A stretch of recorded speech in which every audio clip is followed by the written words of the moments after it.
Hello. Hello, अस्सलाम वालेकुम। जी वालेकुम अस्सलाम। मेरा नाम मरियम है और मेरी प्रॉब्लम ये है कि मेरी शादी कुछ अर्से बाद मेरे हस्बैंड जर्मनी शिफ्ट हो गए थे फॉर बेटर फ्यूचर। अच्छा अब वो वहाँ तो चले गए। अच्छा, उस टाइम तक मेरे ना माशाल्लाह 2 बच्चे हो गए थे। अच्छा। मेरे दोनों बच्चे अब टीनेज की तरफ बढ़ रहे हैं और वो इतने जो है बिगड़ चुके हैं, वो मेरे हाथों से इतना बुरी तरीके से निकल चुके हैं कि उनसे कोई भी बात करो तो वो जो है मानते ही नहीं है। ना उनके दिल में अपने बाबा का डर है, ना मेरा डर है। बेटी है तो उसको एनी टाइम अपने हाथ में मोबाइल चाहिए होता है, उसको आउटिंग करनी होती है। अब ये प्रॉब्लम अपने हस्बैंड से अगर डिस्कस करती हूँ तो वो मुझे ये कहते हैं कि भाई तुम वहाँ बैठी हुई हो तो तुम देखो, तुम्हारी तरबियत तुम करोगी, तरबियत अपने बच्चों की, मैं यहाँ बैठ के कैसे कर सकता हूँ।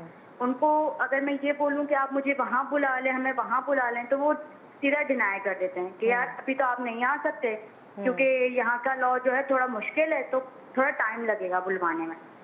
मैं कहती हूँ ठीक है, फिर मैं कहती हूँ कि आप थोड़े अरसे के लिए यहाँ आ जाए ताकि बच्चों के दिल में आपका जो खौफ है वो एक डेवलप हो जाए, ताकि उनको लगे कि भाई हमारा बाप हमारे सर पे बैठा हुआ है। तो वो चीज भी नहीं मानते, वो सारा ब्लेम मुझ पे डाल देते हैं। अब मैं घर का भी मसले देख रही हूँ, अपने बाहर के भी काम देखती हूँ, उसके बाद इनके रिश्तेदारों की भी प्रॉब्लम देख रही होती हूँ।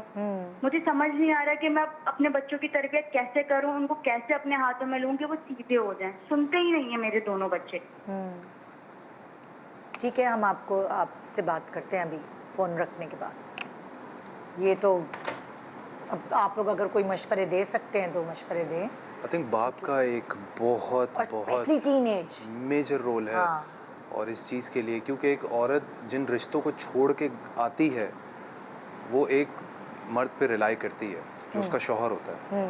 और अगर वो कुछ भी सिचुएशंस होती हैं कि वो बाहर चल गया फॉर द बेटर फ्यूचर, लेकिन इस चीज़ को सोचना कि औलाद भी हो गई है, उनको बाप की ज़रूरत है, उनका एक रोल है जिस पे एक बाप का जो एक रोब होता है ना, वो एक माँ उस तरीके से वो चीज़ नहीं कर पाती। हाँ। वो थोड़े से बच्चे स्पॉइल हो जाते हैं, वो सुनते नहीं हैं, लेकिन बाप की सुनते ज़रूर हैं। तो वो सब कुछ औरत पे डाल देना कि तुमने ही करना है, तो आई थिंक दिस इज वरना पे क्या माँ और बाप गलत है का होना इसीलिए ज़रूरी है ना एक साथ। ये गलत है ये होता है।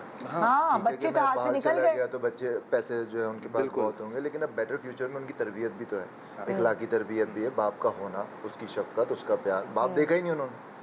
ठीक है, बाप से बात करने को कुछ नहीं है, बाप काउंसलिंग कर बॉन्डिंग सकते नहीं हुई ना, वो डर है ना, टीनेज खौफ है ना, बॉयज प्यार है। वो हैं, काउंसलिंग कर सकते हैं। ठीक है, बहुत और चीज़ें, बहुत सारे मसाइल डिस्कस हो सकते हैं जो वो अपनी माँ से नहीं कर सकते। तो better future is a collective thing.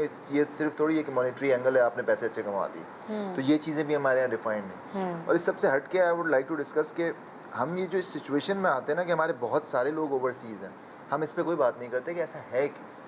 बहुत सारे जो ममालिक हैं, हमारे जो फर्स्ट वर्ल्ड कंट्रीज़ हैं, उनको ये प्रॉब्लम्स नहीं हैं। हमारे अगर ये थर्ड वर्ल्ड प्रॉब्लम्स ही ना हो तो हमें ये सब कुछ सफ़र करना नहीं पड़ेगा, क्योंकि ये मतलब इट्स नॉट अ सोल्यूशन। ये पेन तो है ना, जो यहाँ रुका हुआ उसके लिए भी पेन है, जो वहाँ गया हुआ उसके लिए भी पेन। एग्जैक्टली। और एंड रिजल्ट कुछ नहीं है। जब हम वहाँ पे जाते हैं, अगर आपकी बेटियाँ हैं, even for that matter boys भी हैं, आप कहते हैं जी 13-14 साल बाद मैं वापस आ जाऊँगा। अब आपने 13-14 साल तक उनको वहाँ का कल्चरल डेवलप यहाँ पे करवाया है, अब आप कह रहे हैं पाकिस्तान आ जाएं वापस। तो ये क्या फ्यूचर आपने सेट किया। अब वो बच्चे ना यहाँ गए ना वो वहाँ गए, फिर वो सिटीजन हो जाते हैं। अब वो इस चक्कर में कि हमने भागना है। आप कहते हो नहीं मेरे बच्चे मैं कैसे छोड़ दूँ। तो ये सिचुएशन ना इधर की है ना उधर की है, लेकिन हम इसकी बेस लाइन पे काम नहीं कर रहे कि भाई हमें जाना ही क्यों। बिल्कुल। कोई भी फर्स्ट वर्ल्ड कंट्री वाला नहीं जाना चाहेगा, क्यों जाना चाहेगा। ठीक है, आप देख लें जो भी है वो ट्रैवल करते हैं, they explore the world, but they are back to their towns again, क्योंकि होमलैंड तो होमलैंड है ना। बिल्कुल। हम जाते हैं, दुनिया बड़ी खूबसूरत लग रही होती है, पर कितने दिन आप you crave for your country. लेकिन हर किसी का ये होता है कि जब मरे ना तो अपनी मट्टी में आई डोंट नो तो व्हाई ये कोई सोल्यूशन नहीं है कि आप जो है बाहर चले गए और आप बड़ी लाइफ सेटल हो गई।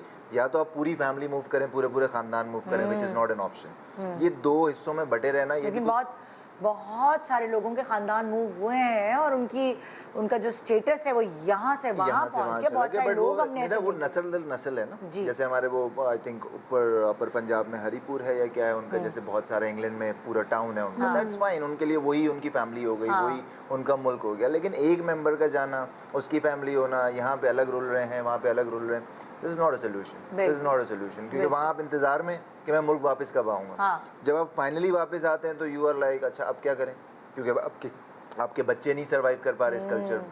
मैंने देखा है अपने आसपास ये सारा सीन कि वेट किया पासपोर्ट मिले, पासपोर्ट वापस आ गए। जब और फिर ये वापस जो- आना था तो गए क्यों थे? अच्छा गए क्यों थे? ये तो है ही, लेकिन जैसे यहाँ के कल्चर में पली हुई लड़कियाँ शादियों के वहाँ चली जाती हैं, हाँ। उनको वहाँ एडजस्ट करने में Yes. प्रॉब्लम होती है। Absolutely. वहाँ के कल्चर में पली हुई लड़कियाँ शादी होके इधर आ जाती हैं, उनको यहाँ एडजस्ट होने में प्रॉब्लम होती है। तो ये बहुत सारी Problem है ना, चीज़ें problem। मैटर करती हैं बिल्कुल। तो आज से शुरू होने वाला है इनका ड्रामा जिसका नाम है तेरे जाने के बाद, और बहुत सारी ऐसी चीज़ें जो हम इस प्रोग्राम में डिस्कस करें जो शायद आपके सर से गुजर रही होंगी, लेकिन जब आप ये ड्रामा देखेंगे तो बहुत सारी चीज़ें आपको समझ आएंगी, फैक्ट्स एंड फिगर्स के क्या फ़ायदे हैं और क्या नुकसान है।